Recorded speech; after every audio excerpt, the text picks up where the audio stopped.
Sobra na, kinuha nyo ang aming ama.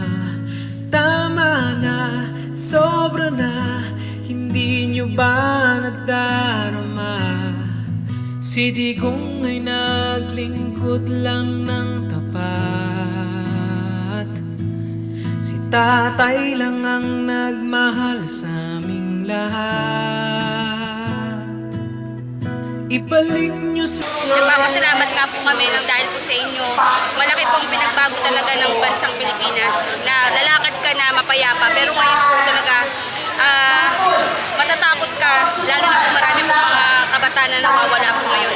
Sa dami ng problema po ng bansang Pilipinas, dito sila nakatuon eh. Pero ang dami-dami.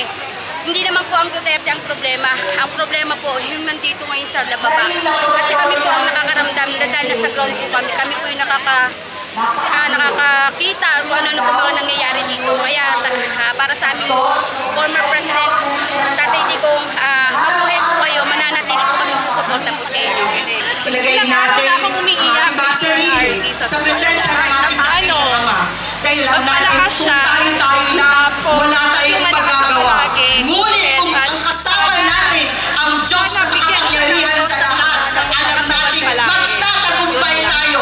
Sinasabi nga, if God be for us, who can be against us? Are we the sign of God? Ibang bansa dapat dito sa Pilipinas. Kasi meron tayong country dito. Hindi na kasi makatutukan ang ginagawa ng administrasyon na to.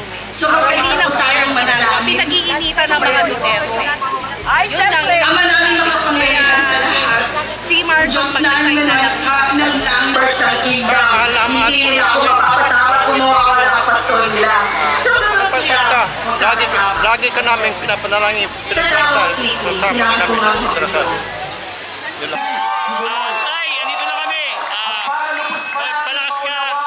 Suporta ng Pilipino. Nandito, totoo. Duterte! Shoutout sa taga-Barobo, Surigao del Sur. Acro, long live! Mahal na mahal namin siya. Mahal na mahal ko siya. Alam niyo yan kasi nagkita kami sa SMNI dinner dati. Pangalan nyo din, pangalan. Escalus. Patuloy ang laban. Kailan lang ma'am, At paniniwala sa Diyos. Dadalhin ka, babalikan niya sa akin.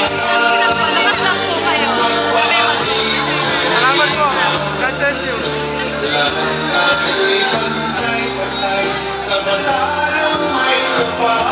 Kasi gusto ko lang iparating kay Tatay Digong na Kaya tayo nagsasaya kasi ang daming magpapasalamat kami. nagawa Isa lang hiling na makabalik siya ng buhay. Makabalik siya sa ng buhay buhay. natin. Ang Pilipinas, May pakita sa buong mundo na malaya sumaya. tayo. Kung kailangan man na litisin ang dapat Ang litisin. kasasabi ko lang Kailangan na man sumaya, ang gawin tumingin natin na. dito. Huwag natin siya pabayaan na ang Pilipinas litisin ang gumanda. gustuhan ng ibang lahi. Kasi masakit yun eh. Masakit yun na Nawala ang malaya ating naman tayo. Bakit kailangan natin siyang itaboy?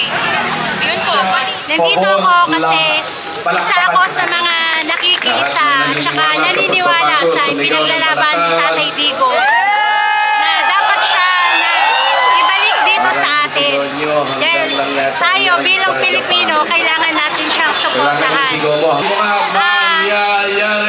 ko iparating sa kanya na sana magpalakas siya ng katawan, ng isip, at saka yung spiritual dahil isa rin ako sa mga nananalangin na sana bigyan pa siya ng malakas na katawan, makauwi dito sa Pilipinas para mas mapatunayan na tama yung with the ipinaglalaban. righteous Tatay Digong, andito kaming lahat. Buong sambayanan ng Pilipinas nagmamahal sa iyo.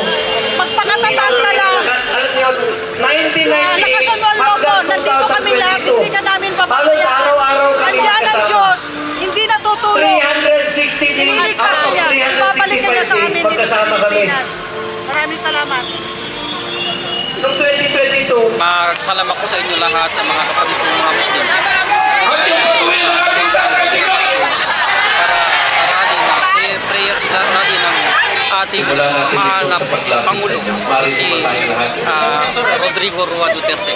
So dito po tayo para tulungan siya, manalangin natin sa Panginoon Diyos na siya ay natin nasa sa Diyos Pilipinas. ay walang Hindi naman siya magkasala doon sa sino naniniwala na yung mga maraming sa ICC check Tay, di ko